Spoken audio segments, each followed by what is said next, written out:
as opposed to a number of years you've been doing something, a position in a hierarchy, an amount of inexperience, someone telling you you're a leader, or anything else along those lines. And in fact, all of those things can actually stand in the way of us showing up in the moment, because we defend what we're doing based on the 20 years of experience we have, rather than being able to really feel into the moment and be like, well, notwithstanding how it went 20 years running, what's real right now? So that's the first part. And the second part is, as we grow as a leader, what we're doing is we're expanding our range of actions. We're expanding our range of being and doing. What I mean by that is if someone grew up with, let's create a scenario where like we have someone who grew up with a father who yelled a lot. And so the person learned from that, or what they created from that, was anger is wrong. I will never be angry. So they've created themselves as this man, we'll use it a man, it could be a woman too, a man who's very gentle, very soft, and is reliable, never ever to show any kind of anger. So that's great until the moment that they're in requires modeling some anger. And now they're stuck because they've got a rule about what is called for as a leader. A leader never gets angry. Yeah, but there's times when what we need to do is to model for someone anger, or to show them what anger is like, or to be able to be with someone else's anger in the moment. And this person doesn't have access to that. And so broadening them range would involve helping them get to that story, that relationship about anger underneath, and start to shift it so that they too can be with their own anger. Is this making sense so far? Yeah, for me. Cool. You guys with us? Cool. Great. Yeah. Thanks for nodding along, guys. It's helpful. So from there, you can probably start to see like leadership is almost inextricably a part of intimacy, because whatever I can't be with in the world around me is also what I can't be with in myself. If my story was that anger was wrong, and the fact that my dad yelled was never acceptable, and I will never do that, I have no capacity to be with my own anger. And that's a problem, because anger is fundamentally a part of being a human. It would be like if someone trained me when I was a kid and said, hey, heads up, breathing is bad. And then I grew into this man who had embodied this story that breathing is bad. And what you'd notice about me is I'd breathe really shallowly. I'd try to make sure no one caught my breath. No one would hear me breathing. If I was really good, I wouldn't even notice myself breathing. And so it's a problem, because this is something that's innate to who we are, but now we have no capacity to allow its existence.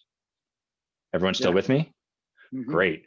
So then where that leaves us is I can't even honor when anger is showing up for me. I have to keep it hidden. And so what that does is it pushes it back into my blind spots. So I can't see when anger shows up because I have a vested interest in not being angry. I'm not a person who ever gets angry. And so that anger gets pushed back here. And then whatever I can't see in myself owns me. I can't do anything about my anger because I can't even see that I get angry. And so this is why you'll find people that are like, I never get angry. Those people are mean sometimes. Or you'll hear people that are like, oh, I just don't judge anyone. And you might have this thought like, you're the most judgmental motherfucker I've ever met. It's crazy. So whatever we hold as kind of a sacred cow about ourselves, I don't ever do X. That again is the ego's realm. That's where we get in trouble because we're like, I am never this way. And that's cutting off a part of our humanity. And what that does is it means we lack intimacy because we can't let our partner into that part of ourselves, and we lack our range as a leader. Yeah, spot on. Yeah, it's kind of it's basically in other terms, it's the shadow. Yes.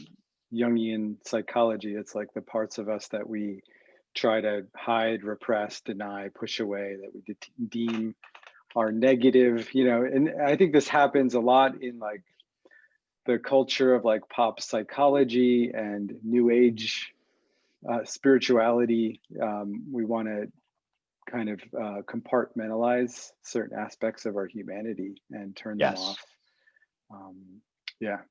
Awesome. Let me share a funny one I've noticed lately, which is some people will say anger is a secondary emotion. Always, it's usually rooted in fear, which may be true. I'm not a psychologist or a Jungian psychologist, what I notice people do with that then is it gives them permission to not feel their anger. So they're like, oh, All I've right. got anger. What am I afraid of? And so now, I mean, it's great. Sure, maybe it is a secondary emotion, but if the road you took was from your fear to anger to whatever you're doing now, that's the road you have to take back. And so Mm-hmm. people take these great distinctions that may really serve, and then they use them. This is what our ego does. It's like, oh, great, that's a good tool too. Let me help you with that. And then we use them to bypass. It's like, nope, we can't, we got to go down that path. We got to walk into that. Yeah, yeah, and what I found is that there's actually information there, you know, and like for anger, what I noticed, and this isn't a way to bypass it, but if we kind of get intimate with the feeling, with the emotional experience, we get to learn something from it. Like it's there to teach us something about, Yeah. you know, maybe a boundary we need to set or a need that we have that's not being met. And and we're not going to really discover that unless we get curious about the anger. Totally. Yeah. There's such richness available that we're denying ourselves. Yeah, richness and a lot of vitality as well. Like Well said. there's so much energy in emotion. You know, it's energy in motion, Yeah. and um, you know, I think this is something for men that I think is challenging to dig into. We've been heavily conditioned to turn them off, to put them aside, to compartmentalize, to disassociate, and you know, most often, this is what I'm discovering more and more is like the habit of doing that is usually rooted in some kind of a trauma, like a Mhm. traumatic experience that we had. You Yeah. know, like the story you shared, like the, you know, maybe you learned that anger was not safe because, you know, maybe somebody had an experience with their father where they were like aggressive with their anger, Yeah. and they're like, well, I don't want to be like that, so I'm going to switch it off. And yeah, Yeah. is that relatable for any of you guys? Relatable for Awesome. me. Yeah.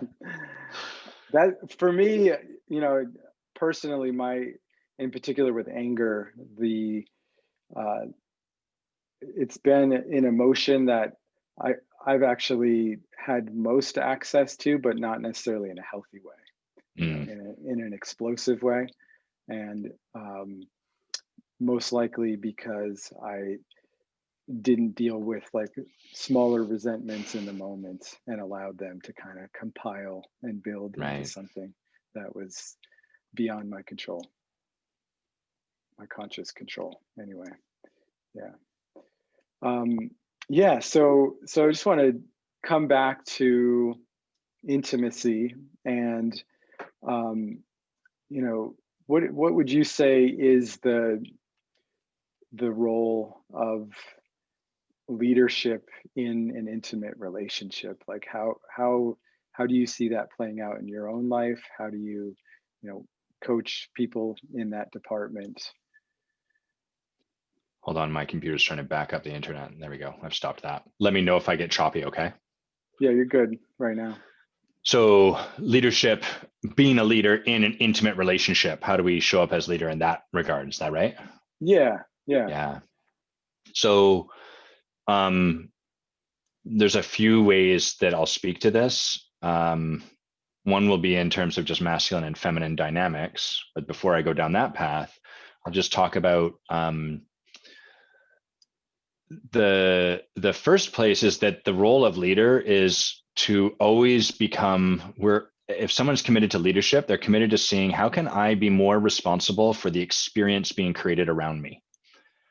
What that means is that part of what I'm being responsible for is my impact. Meaning, if I say something to someone and they have a reaction to it, the common um, way that goes is someone says, your reaction is none of my business. It's not on me to manage how you take what I say, which is totally fine. So that's kind of like, I just do what I'm going to do and you take with it what you want. And that's the end. That's fine.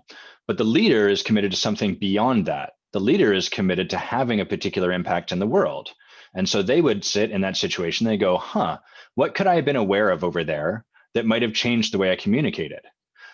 did I notice that that person seemed really sad? And maybe I could have spoken with a little more love in my voice.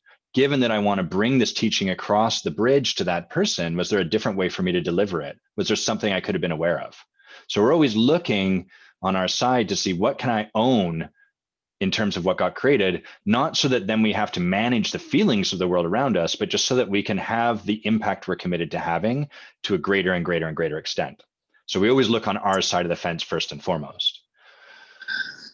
The tendency, the great, I've lost the word for it, but like the thing we want to do in intimate relationship is like point over there, because they're doing a thing. And in an intimate relationship, we can see the thing that they're doing. The trouble is that what they're doing is a perfect reciprocal for what we're doing. So if my partner is upset that I'm taking up all the space and I'm the one in the relationship always doing the daring stuff, and then therefore she has to be safe, I'm going to be able to see, but you never take up the space and you always wait for me to stop doing stuff before, and it's a perfect spin cycle. And so that's the temptation. That's the word I was looking for. That is the temptation of intimate relationship, is that we're always going to be able to see something over there. And it kind of never matters because there's always going to be a reciprocal on our side of the fence. And so part of what we do when we're committed to leadership and intimate relationship is this is hard because there's a lot of our humanity involved. So I'm not suggesting this is easy, but we are willing and committed to looking on our side and to saying like, okay, there's something going on here. The easy thing would be to like maybe end this relationship and start a new relationship with someone where I don't have the history, the baggage, the whatever, or just to make them wrong and go to bed angry and then wake up and keep making them wrong until they concede. I assert that the path to leadership would be to really take a look on our side and see like, how can I be responsible for what's going on? And part of what that creates is it has us model taking responsibility in the relationship, which is what we want the person on the other side to do. So we're often like, well, I want you to be responsible for the thing you're doing rather than why do I have to go first? And then what you get is two people pointing at each other going, why do I have to go first? The leader goes, I'm going to model what I'm craving in this moment. I'm going to model being responsible on my side of the fence. And that's challenging because especially when you're in it with your wife, your spouse, your partner, your whatever, it's heated and we're attached to being right about what we're right about. And so it really requires something beyond our really understandable, totally acceptable human reaction. We actually have to choose from a higher place, which is I'm committed to us growing rather than me being right in this moment. Yeah. How does that do for an answer to your question? I think that's great. And I'd love you to just unpack that a little further, just that part around the usness or whatever the thing is that's larger than the relationship itself or larger than the sort of petty what about me needs, and like I guess how you found to be able to arrive there more consistently. I find it so hard and I still struggle with this. So yeah, like I see that there's often 3 stages of leadership that people move through. The first stage is their concern is all about other people. So this is someone who doesn't want to say no because they're worried it's going to upset someone. They're managing all of their affairs so as to ensure that everyone around them is content and happy and has whatever experience those people want to have. So there's a lot of attention out there, and there's an expectation that yeah, go ahead. I just want to say, like, I want to name that's often like a covert way of control and manipulation. Totally. Because of our internalized anxiety or something. That's often where that's coming from. Like, I'm uncomfortable with how they're going to respond to me, so I'm going to try to manage other people. Totally. And I want something, but I'm not willing to assert it myself. So maybe if I give you what you want, you will then give me what I want, or, blah, blah, blah, blah. So, but the important thing I want to do here is not villainize people for being in this stage of leadership, because we come by all of this honestly. We don't create this stuff because we're like, I'm going to be a jerk. We create this stuff because that's what got us here today. So that's the first stage. The second stage that people move through is where now the attention is not on other people, it's on them. So it's, what do I feel in this moment? What is true for me? What am I committed to? How do I feel? What's authentic for me to blurt into the space? So this is where you'd have people that say things like, I'm not going to censor myself anymore. I'm a truth teller. I don't care how that lands with you. What I do is tell my truth, and you're entitled to show up however you want. So again, now we have the expectation that the person on the other side of the table shows up the same way we do. If you don't like what I'm saying, you're sovereign. You're going to go do your thing. I'm going to do my thing.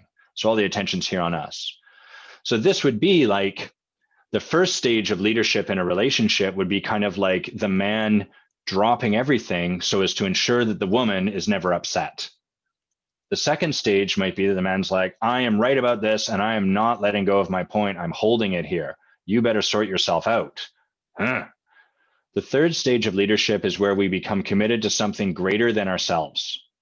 So that means that I'm committed to something greater than how I feel in the moment. It means that I'm committed to something beyond what would be easy or comfortable to me, even though in the moment I really just want to be comfortable and please God, let me be right about the fact that my wife is being crazy. But I'm not going to go there because I'm committed to the relationship flourishing, or I'm committed to the depth that I believe is available that I can't get to just by myself. I can only get there with a partner and in two body practice. And so that's what we're talking about, is being committed to something greater than just how I feel or how I'm right. I love being right. And it's important that I emphasize at this point that I'm really good at it. I used to be a lawyer. I love arguing. I've got all the data in the world. My head is like a dictionary. I love it. And so I'm constantly getting caught by this. And I'm a coach these days. So I'm really good at seeing the pattern over on that side. So with my wife, who's also a masterful coach in her own right, it's really tempting for both of us to be like, well, this is your thing and you're doing this because of that. And if you only would blah, blah, blah, blah. And it doesn't matter because we're in the swim together.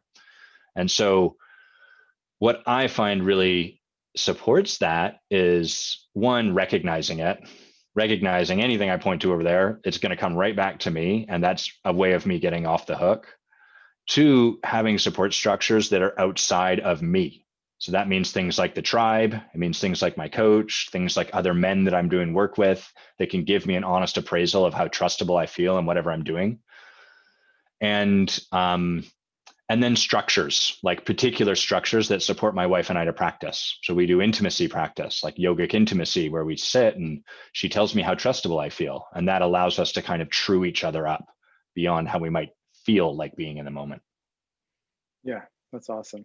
Mm. Yeah, it's I think that's a really good point to emphasize, because we can get caught in like the delusion that we can figure things out on our own, you know, even in an intimate partnership. But really, the way I see it is we kind of get into in these like nuclear partnerships. We're in these closed loop systems of two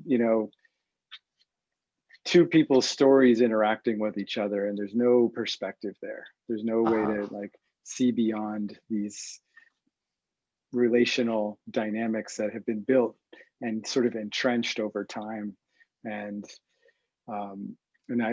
I've really come to learn that it's nearly impossible to do long-term intimate relationship really well in a thriving way without some kind of support system over time, you know, whether it's a Totally. therapist or a coach or a community. You know, I don't think we were ever designed to be isolated into these like two-person units, even if we Yeah. have two dogs or a dog and a fat cat.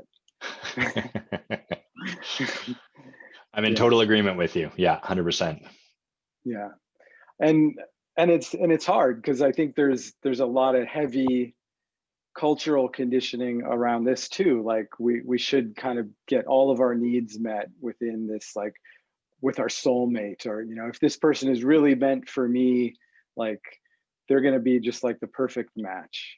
Yeah, And I think that's a bunch of bullshit. I think relationships are designed to awaken us and help us see our blind spots. And and I totally get into that trap myself often around the needing to be right, especially, especially men that are like interested in coaching or psychology. Like it's not, it's very rarely useful, even though I do it all the time, to bring that stuff to an intimate relationship. Because what I find is, I mean, ultimately, I think the purpose of relationship is one part awakening and another part to like open to love and connection. And Yes. it's pretty basic, the awakening part sometimes harder. The love and connection part could actually be really easy, but we make it hard. Yeah. We complicate that quite often. And I guess I'm just dropping that in there because it's a reminder that, we could, coming back to opening the heart piece, right? Like we could do that in a moment, and it's really just a choice that we have. It's a Yeah. choice about, dropping our ego, dropping the need to be right, and choosing, I just want to love this person right now. Yeah.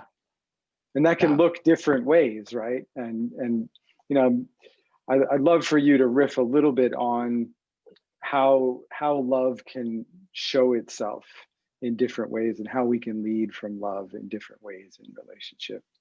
Sure. The first thing I'll say is, to your point, like so much of this is simple in theory, challenge complex maybe even, or challenging in practice, for the reasons like, I'm very fortunate. My parents still together, models of people that love each other and have like worked through stuff, incredibly fortunate childhood, blah, blah, blah, blah, blah. And yet I'm still messed up because that's the nature of being a human. Is like there is no perfection. We never escape unscathed. And so for me, one of the ways I equated love was like, one of the things I've noticed as I've aged and become more conscious is like my mom will do things like she'll linger in the hug. So she'll hug me and I'm like, the hug is now complete. And then she'll hold her hands there longer and then drag them across my back. And I'm like, release the hug. It feels a little clingy. This is not a complaint about my mom. She's perfect. She's doing exactly what she's doing. What I noticed though was that from that and many other ways, that's like a way she showed up and manifested the thing I'm pointing to, I learned that love is a little clingy. It's Mm-hmm. hard to escape. If you let people really love you, if you open yourself up to love, sometimes you're like, okay, I loved you, but can you get off me now? And Mm-hmm. so, it's interesting because it sounds so simple, just open ourselves up to love. And yet we as humans have this wealth of background and history behind us that we've created that we're working through every time we're trying to say yes to something like that. And so that's always a bit there when I'm like, okay, but am I going to say yes to loving you here? And then I'm going to be stuck in this conversation for 6 years or whatever. Right. Having said all Yeah. that, No, sir, I do you think want to that's interject good. something? Well, I just want to add, yeah, on that point is, you know, I think we have these subconscious definitions of what love is, and I guess most of us didn't have experiences of really clean, really pure, unconditional love. It Yeah. had kind of unconscious strings attached. It was smothering. There was enmeshment. There was all these other things, and so yeah, I guess that makes sense why love is a scary thing for a lot of men. Yeah.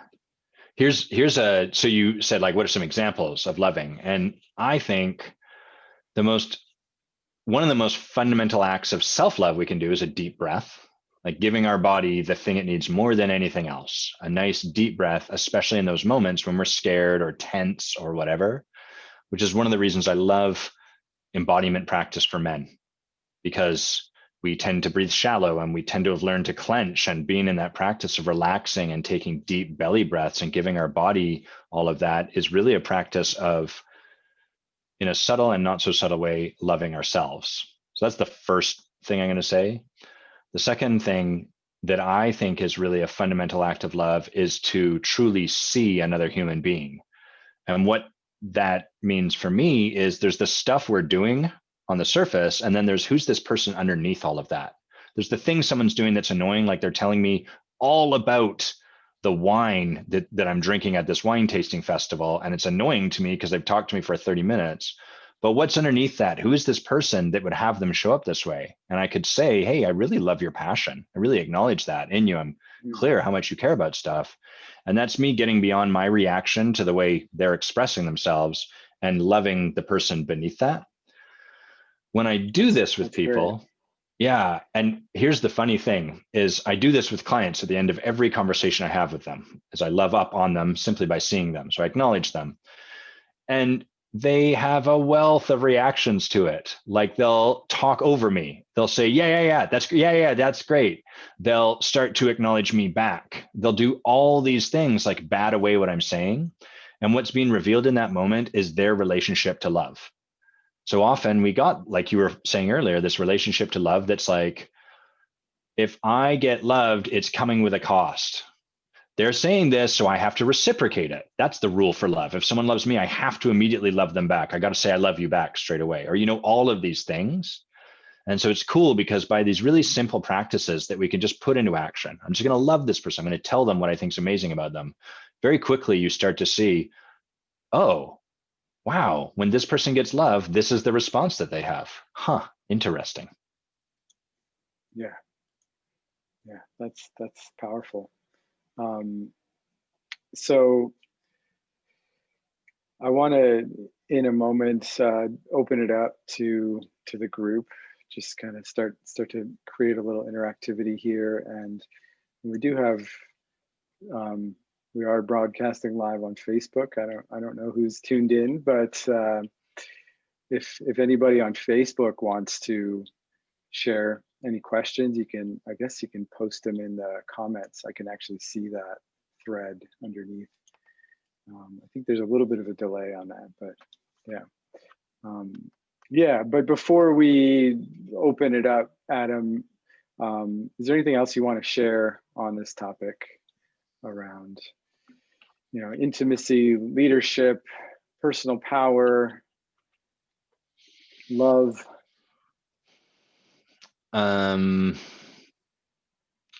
I think of these things more and more these days, like the human's a diamond, and intimacy and leadership and personal power and integrity and all of these things are like facets that allow us to get into the heart of the diamond. So we have to meet people where they're at. And what that means is if I go to a corporate, if I'm in a conversation with a CEO, I'm not going to start by saying, well, the thing is, you completely lack intimacy with your employees and with yourself, and you need to blah, blah, blah. I'm going to start by saying, what do you want to create over the next year? And get curious about his business, because that's where he's coming from. That's the facet that's going to get in there with him. But the truth is that these are all connected because they're all ultimately about what we can receive and what we can express. How much of ourselves are we willing to put into the space in the moment? And we think that that's 99%, or I don't know what the number would be. But the truth is that we've all been trained out of expressing certain parts of ourselves, and we've been trained into overexpressing other parts of ourselves. So I got trained quite young that if I owned my brilliance, people would think I was arrogant, which I was, but they'd call me arrogant. They'd think I was a nerd. They'd single me out. They'd make fun of me. And so I learned to turn that way down. And the other part of myself was that when people are with me, I was really afraid that they thought I was awkward or hard to connect with or a robotic person. And so I learned to turn the connection that I am way up. And so I'd be in conversation with people yakking and filling every moment of every piece of conversation with more conversation. There's like conversation with conversation with conversation, which, as you can imagine, was exhausting. And all of those things got in the way of intimacy because those are parts of myself I couldn't just allow someone to see. I needed to run this routine. They're also in the way of my leadership. They're also in the way of my self-love. So the cool thing in all of this is that as we practice one, we're practicing the other. We're just using different language because that allows us to meet people where they're at. But all of the work into leadership, when you're doing it at a deep level, is also work in intimacy. Yeah. And I imagine it organically ripples out, even if you're working with an executive on his leadership and communication skills in his company, that it probably touches his whole life, his his relationship with his partner, his kids, all of it. Yeah, don't tell him that though. Okay.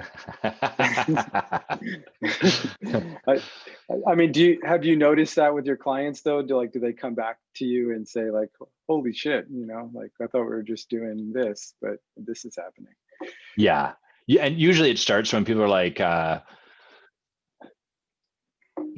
well, I don't know if this is the sort of thing to bring to this conversation, Adam, but, and I'm like, oh, great. We're going to start to get into, because the way I'm being, let's say the way I'm being with my wife is also the way I'm being with my CEO, is also the way I'm being with my friends. Like who we're being is everywhere you go, there you are. So as the nice thing is, as they start to practice over here, of course it has an impact over here because they're starting to express more of themselves, notice where they're kind of crunchy, do all that work. Yeah. Mm-hmm. Yeah, cool. Why don't we all just take a little deep breath just to kind of refresh and integrate what was shared so far. If you're tuned in on Facebook or if you're watching this recording later, I invite you to do the same. Get into your body a little bit and maybe shake something off. And yeah, we got a few gentlemen here on the call, and the way I like to work these questions from the audience is for you to, I think it has the most potency if you bring something really personal versus like some kind of global issue, like really what's happening for you in your life, and how are you relating to what we've shared so far in the conversation. What are some of the patterns maybe around intimacy and heart openness, or ways of expressing yourself that are showing up? Anybody want to jump in with something? But Joseph ran away as soon as we opened up the Q&A. It's like, I'm out. It's like he knows that Soma has a tendency to just call on guys without them even raising their hand.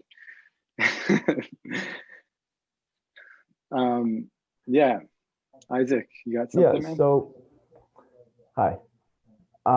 So this isn't necessarily any personal, vulnerable situation. It may very well lead to that, but one thing that came up in the last few minutes is when you're working with a client, whether this is someone that you're in that initial conversation with or someone that you've been working with for 6 months, I guess the time frame doesn't really matter, and they think that their issue or problem is X, Y, and Z, but that they are disconnected from their heart, right? They are just really disconnected from themselves. What are some of the ways that you're able to, I guess, get them to see that? Because I guess just simply telling someone, oh, you are disconnected from your heart, they're like, what the hell are you talking about, right? So to be able to see that and really be able to get them to see that, and some of the practices that you're able to offer them, I guess, how do you navigate that kind of tricky waters there? Yeah. Should I just run with that, Soma? Yeah, I'd love you to. Mm-hmm. It's a great question, Isaac. So first I want to speak to some of the language you used, not because you did it wrong or anything like that, but just because it is important to point to. I don't know that they're disconnected from their heart. I might have an experience of that, but that is totally different, right? Like my experience is, oh, I've got an experience right now that, but who knows if it's true? It might just be like, that's what I'm feeling. And over here, that's the case. So as soon as I know something about what's going on over there, I'm in trouble in my line of work, because now I have an agenda and a knowing that's going to get in the way of me just exploring with the client. So that's the first thing. Now, that being said, I might have this experience that they're disconnected from their heart and they're talking about whatever. So what I would typically do in that situation is probably first flag it. So I just be like, it's interesting. I'm hearing them talk about this, but I notice that they feel kind of disconnected from their heart. And then I would set it down. So it's almost like I put a pin there for myself, just like, okay, that's the experience I've had. Now I'm going to sit with them. And what I find is my job is to get over there with them, kind of shoulder to shoulder, looking out over this vista that's their life, and just be curious with them about it. What gets in the way of being curious with them about it is when I'm attached to this thing over here and I'm like, okay, how do I find out where they got there?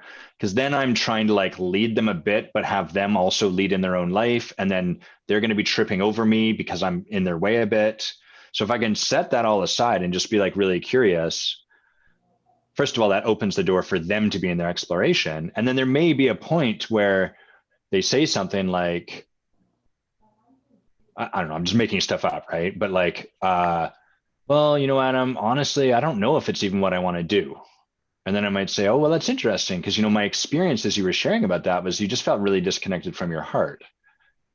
What do you make that mean? Not that you are disconnected from your heart, but that that was my experience.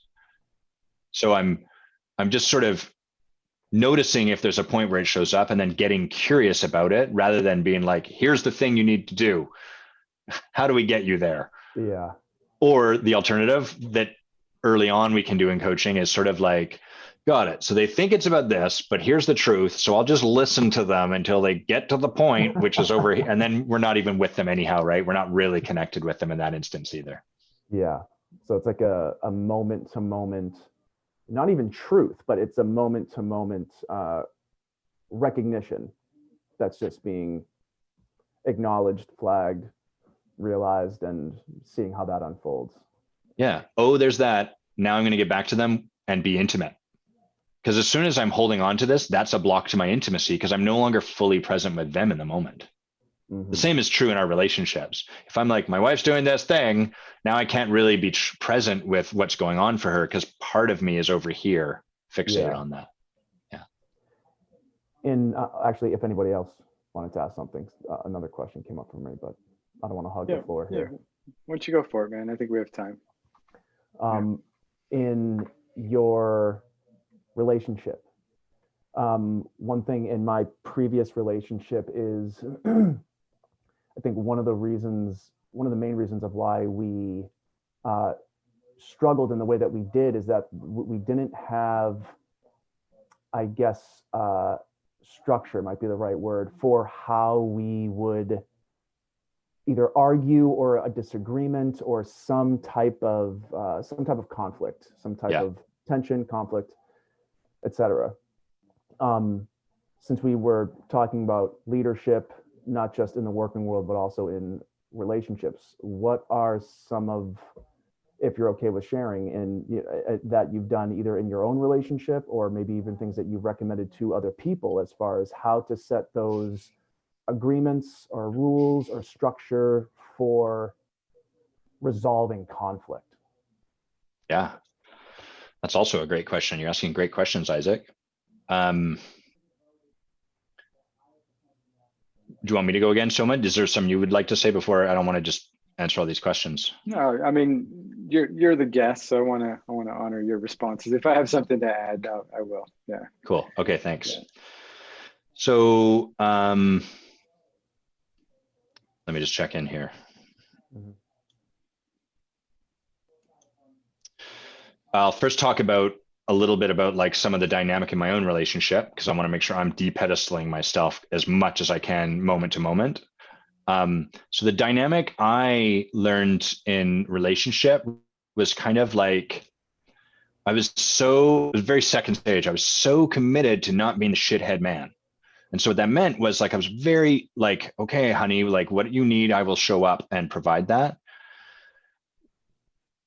at the expense of my own trustability as a man. Like I didn't have my feet ever on the ground because I would be swept away by wherever my woman needed me to be. So there's no firmness to who I was.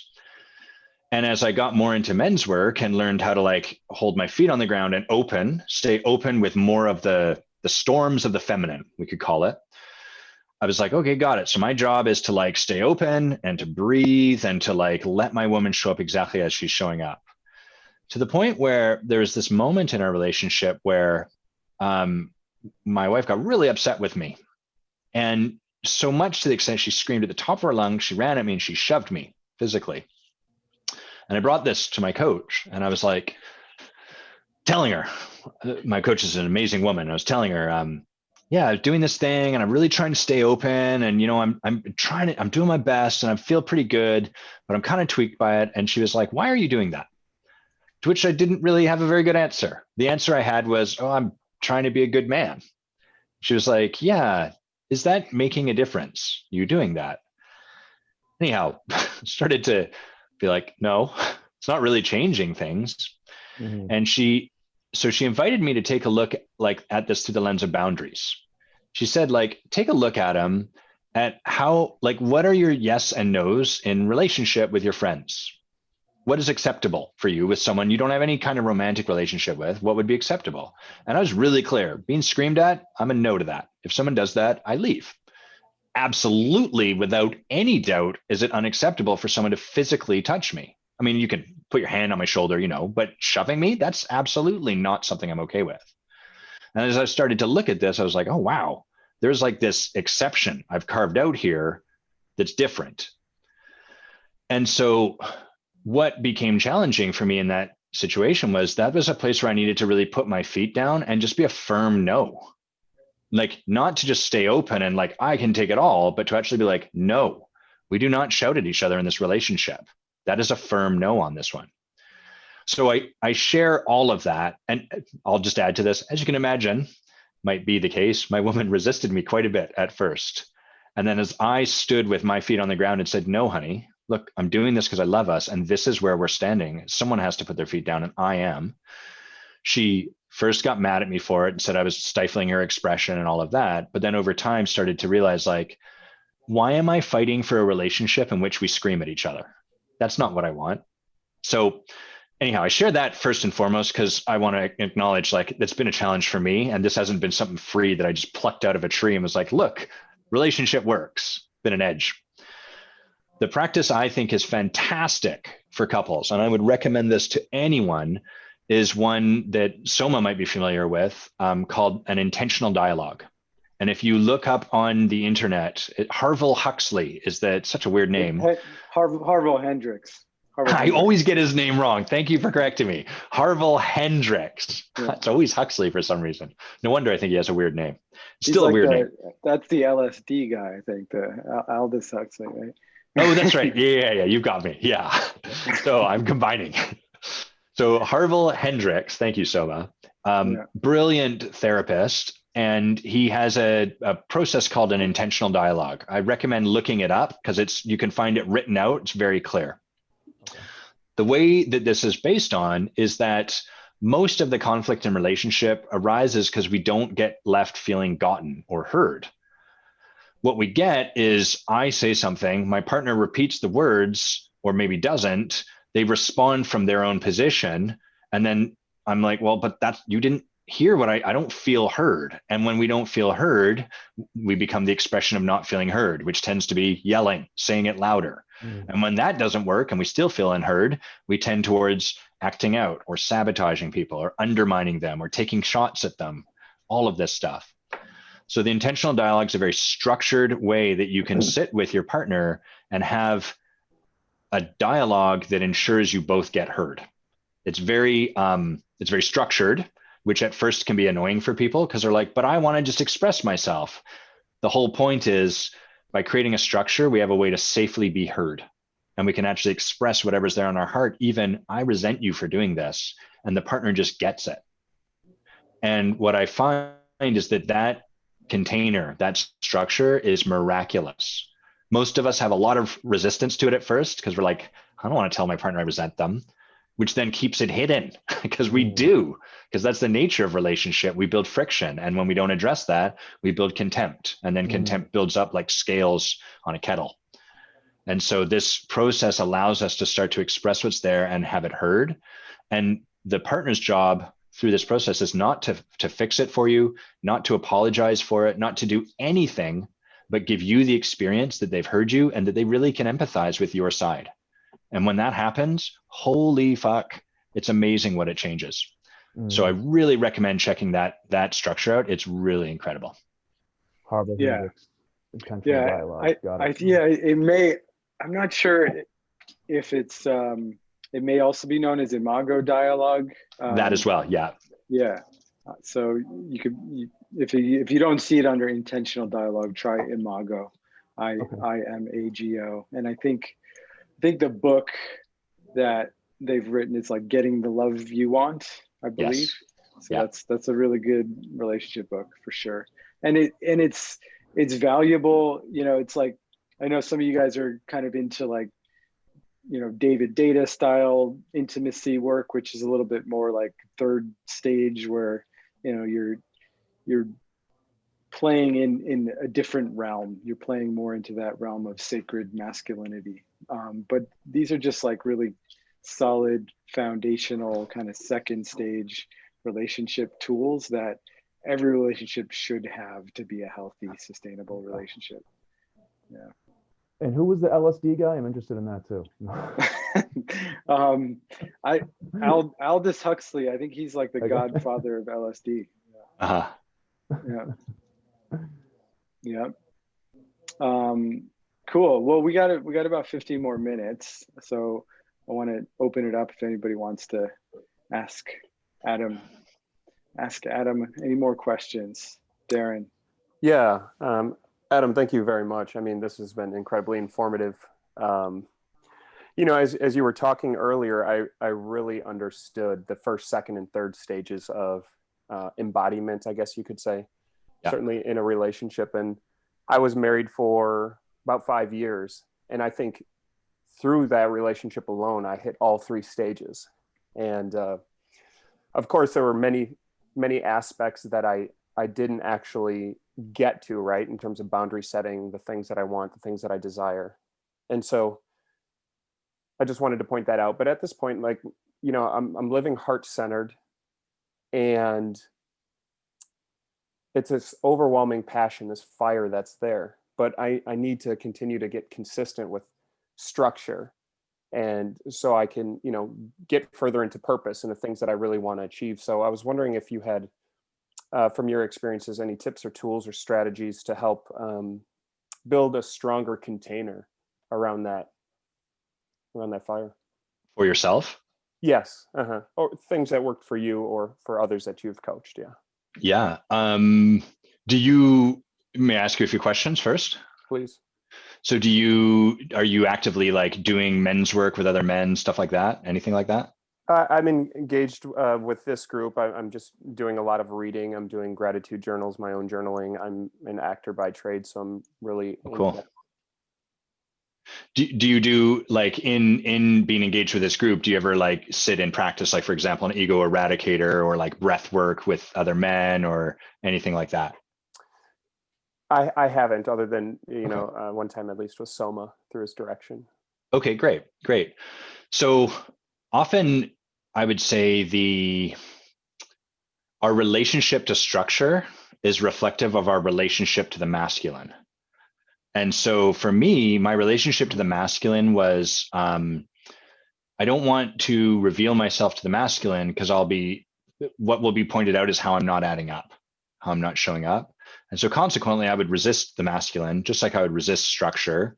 And I would also resist accountability and integrity, because being in integrity and accountable to my actions means I'm going to see how I'm not showing up, et cetera, et cetera. So in a roundabout way, I do think it might be really supportive for you if you wanted to like start building your relationship to the masculine. One of the best ways to do that is in practice with other men, because we can read books by ourselves. We read a book through our own lens. So I have a blind spot that looks like this. I'm going to read that book through the same blind spot. Is making sense so far? Absolutely, yeah. Yeah. And I can go and read all the books. And in fact, I did, as you can imagine from my story about how I would read all the books, but that's safe for me because I'm kind of studying by myself, and I don't have to let another man see me in discomfort as I'm doing like a chi generator exercise, something that is quite tiring and kind of annoying, and they're going to see pain on my face as I'm holding my arms in a forced position, et cetera, et cetera. So that's one thing you can do that's like, you know, a bit roundabout, but would let you be in a practice where you're practicing holding integrity and kind of some accountability, because you're letting another man see you. You're creating a brotherhood. That can be really powerful for us men. The other practice I like to give people that want to begin to change this sort of thing is really a simple one of accountability. And when we talk about accountability, what people usually mean is, can I hire you, Adam, to hit me in the back of the head and make me do the stuff I'm unwilling to do? That would suck for all of us, for all parties involved. For me, what accountability is like an accountant does. So an accountant looks at a bank statement and she says, this is the assets and these are the liabilities. Here's what is here, here's what's not here, and very flat, here's what is. And so one of the easiest ways to begin to change our relationship to our own accountability is to simply take account of what we said we would do and did, and what we said we would do and not do. And the best, again, what you want to do is bring that into a place where you're witnessed, because it's too easy to hide and scroll away for ourselves. So you could do for like a month, hey, I'm just going to share here in the tribe. Here's what I'm going to do today, guys. And then at the end of the day or at the end of the week, here's what I said I was going to do, and I did these things. Here's what I said I was going to do, and I didn't do these things. And you're going to be witnessed holding yourself accountable. And I think those two things alone start to change our relationship to the underlying thing a lot more. Now, does that speak to what you're wanting, or is there something more specific I could provide? I think that's excellent. The suggestion of getting out there in front of other men, certainly raising my consciousness and the stakes from moment to moment, especially through an isolated period of time, right? Being accountable for the self, building in that discipline, and then presenting self in front of community. Yes. Yeah. Yeah. If I may also, you had mentioned this aspect of, we'll just say the self, a person who had experiences in life with masculine or accountability and felt, oh, I don't want to be aggressive. I won't be aggressive in front of women, or, we kind of stretched that rubber band a bit too far. In my past, I was an athlete and made it to the professional level in football. So this aggressiveness manifested in a way that wasn't necessarily positive for the self directly, but it brought the notoriety, potential income, and all of those things. And so to then pivot from that space into a more heart-centered space was maybe that run in the opposite direction. So I'm paying attention to that and seeing how this shapes up in terms of my integrity moving forward and being more fully myself. Just wanted to share. Thank you. You may notice, here's something that sometimes happens is, so I used to coach an Olympic rower. He made it all the way to the final heat for the gold medal, and they failed catastrophically. And what happened was, as an Olympian and training for it, he was so driven, so committed, to the point where he'd get very intense and kind of unpleasant and be devastated when things didn't work out the way he did. And then he created his life so as to never be that intense or committed. So there's like this natural part of who he was, which was driven and committed, but there was a shadow that showed up along with it. And he couldn't figure out how to reconcile those two. And so he went all the way to the other direction. You with me so far? Yep. Mm-hmm. So one of the things I get about you, Darren, is, first of all, you're brilliant. And second, you've got a lot of power in you, which I imagine, what did you play in football? A wide receiver. Okay, that was going to be my guess. Yeah. So I would imagine, like, in that, it's not the most aggressive, but like football is war, or at least that's how it occurs to me. And so, like, you're doing this stuff, that would be an outlet where you can express this part of yourself. And I would imagine that as you start to go to the other side and then begin to practice being in integrity and accountable for yourself, you might start to experience some of these parts of yourself coming back up. Mm. And that is not a bad thing. You might relate to it as a bad thing. Fuck, here's that part of me that I'm trying to be heart-centered. Well, anger is part of the domain of the heart. And so it might drive some of that up, but that's the work that's there to be done. Does that make sense? That resonates perfectly. Yeah. Cool. You're doing great work, man. Nice work. Appreciate it. Thank you. Mm-hmm. Yeah, and Darren, I want to invite you, challenge you to, potentially take on that structure within the tribe. We have this community forum where you can create some accountability commitments for a period of time and be witnessed in it. And within the witnessing, you also get to bring those other parts that are coming up in the process, because it's not necessarily about the goal or getting to the goal. It's really about what the goal is drawing up from within us is probably the more important part of it. So, you know, that's an opportunity if you want to take it. You do a good job of challenging me, Soma, and Yeah, I usually good. step up. So thank you. Yeah. All right. Awesome. Darren, man. I will join you on this challenge. Nice. Good. I mean, you guys took on a little bit of something like that over the last 30 days. Several of the guys within the community did like a 30-day no ejaculation period. And, you know, so that's a place to start. I mean, that's that basic structure, right? Yeah.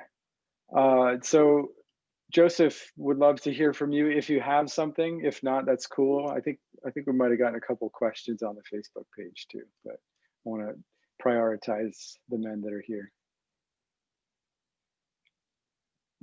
You got something? Yeah, thanks. I'm here. Can you hear me? Mm-hmm. You guys hear me okay? Yeah, little delay. Okay. Little delay. I think, okay, I think I might have something, but I was really trying to stay present and not be thinking, I need to think of a really great question to ask this guy. And so I think I know the answer, and maybe I don't, but I'm just curious, as I am stepping into being an aspiring coach for men specifically, in masculine development or whatever their needs are. I guess I was always under the school thought of you can only lead as far as you've been, but that also always kept me from getting in the game. I had to read more, I had to learn more before could really start coaching. But of course, there's going to be so many variables there that are going to show up. And so I really got a lot from some of these principles and some of these things that you've given us today. So I appreciate that. But my question is it more as you first begin coaching, things are going to come up, I guess, that you haven't navigated within yourself fully? Would you say that you can lead as far as you're willing to go? And then if you get a man out in totally uncharted waters, what are some ways of like getting back on track and still maintaining the trust of that relationship? Does that make sense? I guess, how do you navigate that when, as you're first getting in, you're very excited and you find yourself in these situations? Yeah, makes total sense. Before I answer, what's the answer you think you already have?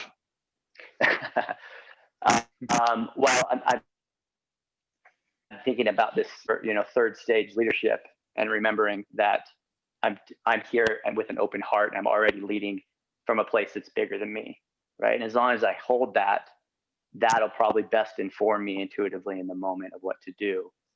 Because if I drop back and be like, okay, yeah, let's take this on. I'm going to take this guy here through this wound, through my wound. And then I guess knowing the difference when ego thinks, oh, this is a challenge for me and I'm going to crack this nut, So I think it's about trust. I think that I trust myself enough to know where those boundaries are.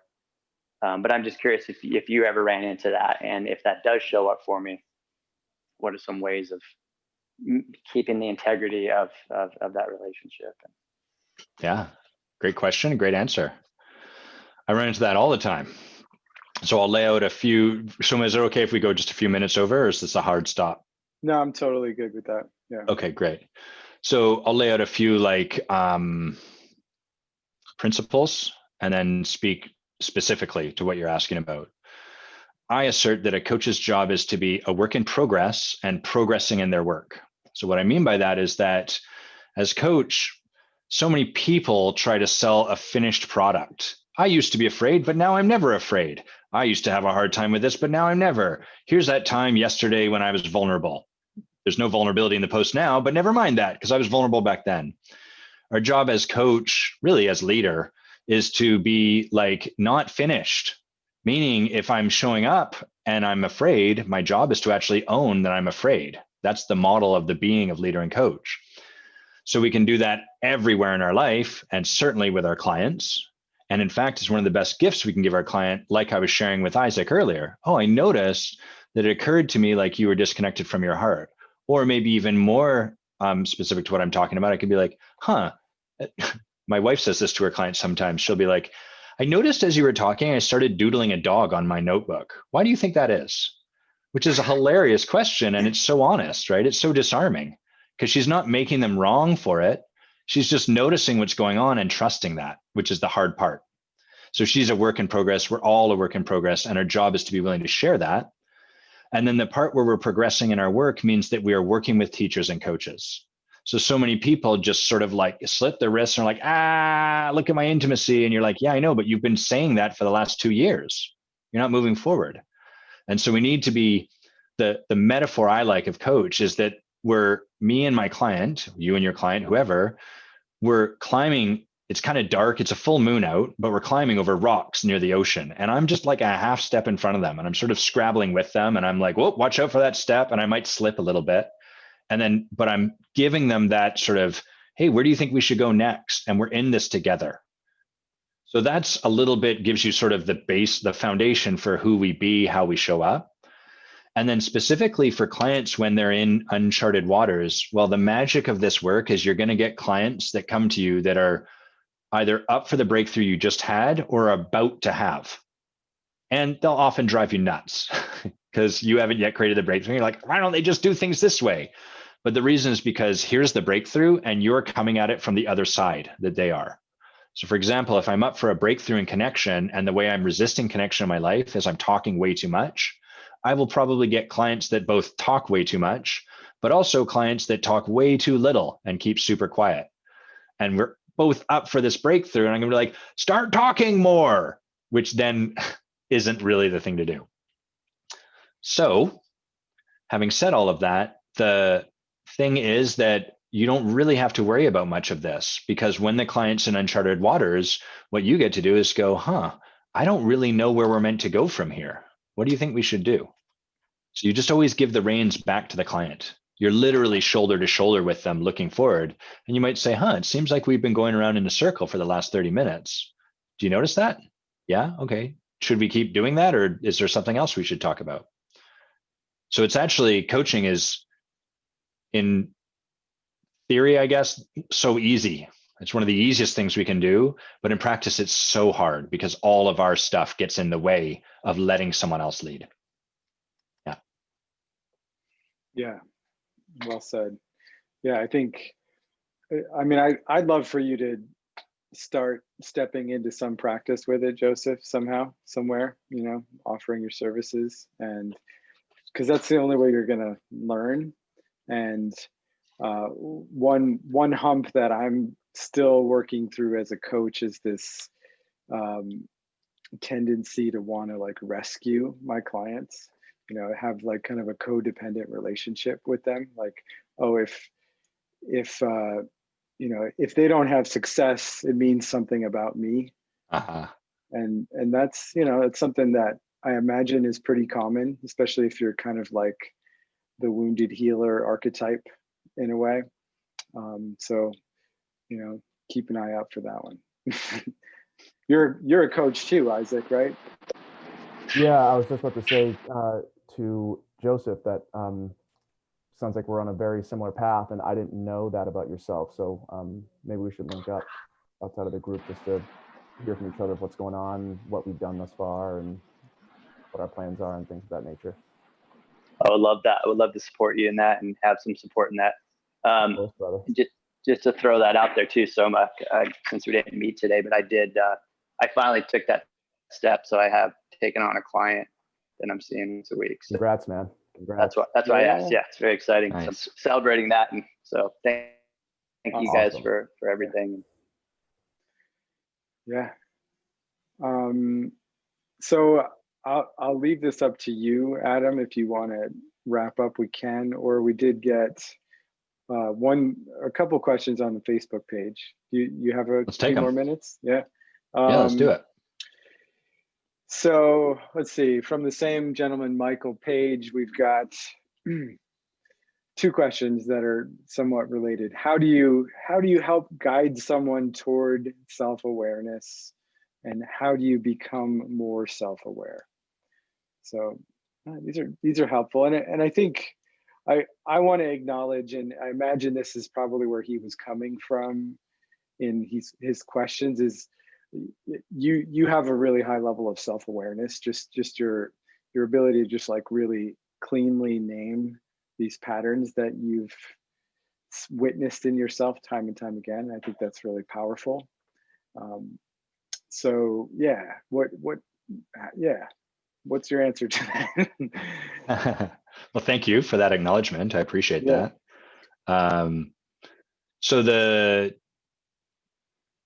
answer is almost in the question. This is not to, often people are like, fuck, you tricked me or something. That's not what I'm trying to do with you, Michael. But like, guiding someone to self-awareness is often what gets in the way of them creating their self-awareness. Because we're like, oh, I can see that thing. They just need to see this. This happens all the time with me, with my friends, whose my job is not to coach them. Is that I'm like, this is the thing they need to see. How do I get them to see the thing? And then that's never going to work. And so the first place for us to begin supporting someone towards self-awareness is to drop our need for them to create self-awareness. And that sounds easy, but holy fuck, is it hard? Like, because I don't know about anyone else, but I get attached. I see the possibility for them. I'm like, oh my God, if you saw this, your whole life would change. And it's not that interesting to me right now. And that's my work. That's where I have to bring that to my coach or whoever's supporting me and be like, hey, I'm really attached to this person getting self-awareness. And she will be in a conversation with me where we just I look at that, I explore that, and she supports me in that exploration. And for me, 9 times out of 10, what's really at play is that I have a story that if I'm not becoming more self-aware, I'm failing. You know, the shark must move forward. There's no time to rest. So of course, when someone else is not becoming more self-aware, it's an allergy for me. It's so agonizing. And so what's happening is my stuff is I'm putting it over, I'm projecting it onto them and then needing them to show up a certain way. So the way we support someone to become more self-aware, kind of cool, is we do our own work. And for coaches or leaders, you probably noticed I'm a real advocate for this. We need to work with someone that's not a friend, not a family member, someone that we're committed to working with that can support us in our own journey. And so coaches, leaders, even therapists and counselors or like teachers that are really deep in their own work can support us in that. And the magic that happens is the more we see over here, the less attached we are over there. And then that provides the clearing where that person can just be in their own exploration and discovery. Yeah. Awesome. Yeah. That's really valuable. And you know, I think it shows up beyond just coaching relationships too, in regular day-to-day relationships, the way we kind of project onto each other. Stop talking about me. Yeah, me too. I was just actually talking about myself. All right. Well, yeah. Why don't we wrap up there? Really enjoyed that, man. Really appreciate your wisdom, your brilliance, your way of articulating things. I learned a ton just being here with you. Really, such a gift to support our community. I want to give a shout out to you. You've got a podcast, right? It's called Get Lit. Is that correct? That is correct. Yeah. Yeah. You want to say anything more about that? Yeah, sure. It's awesome. And it's 2 parts. It's a podcast about leadership, specifically the way we've been talking about it here. So most podcasts they have conversations about leadership. Here's the right way to do leadership. The intention of this podcast is to have conversations that support you in causing leadership. So not having more information in your head where you can then talk about leadership to people, but actually supporting you to go and be a leader. And then the other half of it is I do live coaching conversations where I work with someone that's volunteered and then usually try to demystify some of what's going on so that we can see, what's going on below the surface. So that's usually pretty cool. So it's rad. People should check it out. Yeah, I imagine if you're a coach yourself, you could probably just learn a lot about technique and process just by listening to that. Yeah. Is there anything else that you want to share with the audience to wrap up, or any other offerings that you want to promote to people listening, watching? I have tons of stuff that I'm up to, and you can find out about all of it at my webpage, which is adamquiney.com. And I don't really want to speak to too much of it because I want to honor the reverence in this space right now. And so if I could, what I'd love to just say is a big thank you for Joseph, Darren, and Isaac, for each of you for showing up and being with me and Soma on this call. And a big thanks to everyone in the tribe and everyone watching on Facebook. And a huge thank you to you, Soma, for being the clearing creating this. It's really an honor to get to be a brother with you in this and to be a part of that conversation. It's just been totally a treat for me. Yeah, thank you, man. Really, really great to reconnect with you in here in this community. And thank you so much for being generous with your time. Yeah. And we'll see you guys in the tribe. I will be posting all of Adam's links and information. So if you want to find out more about him, I'll post them both on the Facebook page as well as in our tribe community. Yeah. All right. Have a beautiful evening, weekend. Yeah. Thank you, Soma. Thank you, Adam. Thank you. Bye, everyone. Have a great weekend. You too. Bye.